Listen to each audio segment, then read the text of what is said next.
সাল 1926 সালের 23 সেপ্টেম্বর কলকাতার ভবানীপুরের 51 হাইটোলা লেনে মামার বাড়িতে পিতা সাতকড়ি চট্টোপাধ্যায় এবং মাতা চপলা দেবীর কোল আলো করে জন্মগ্রহণ করেন মহানায়ক উত্তম কুমার, যার আসল নাম ছিল অরুণ কুমার চট্টোপাধ্যায়। তিনি ছিলেন জ্যৈষ্ঠ পুত্র। তার কনিষ্ঠ পুত্রের নাম ছিল তরুণ কুমার চট্টোপাধ্যায়। তিনিও একজন বাংলার সিনেমা জগতের অভিনেতা ছিলেন।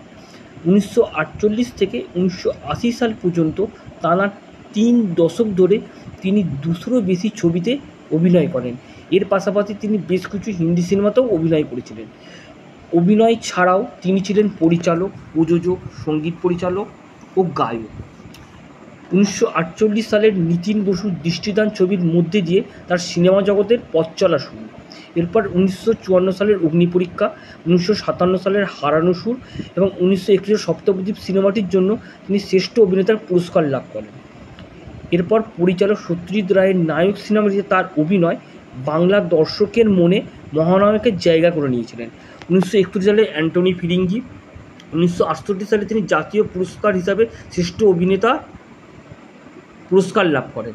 1974 সালে অমানুষ, 1977 সালে আনন্দ আশ্রম এবং সন্ন্যাসী রাজা এবং 1980 সালে অগুবতী সুন্দরী সিনেমাটি চলাকালীন হঠাৎ তিনি হৃদরোগে আক্রান্ত হন এবং ওই সালেরই 23 জুলাই তিনি হাসপাতালে ভর্তি হন এবং 1980 সালের 24 জুলাই আজিকার দিনে তিনি মৃত্যুবরণ করেন।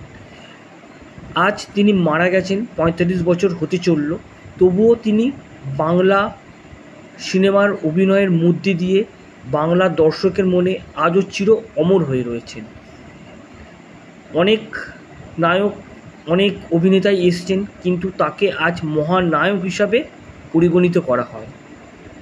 বাংলা সিনেমা জগতের তিনি এক কিংবদন্তি নাম।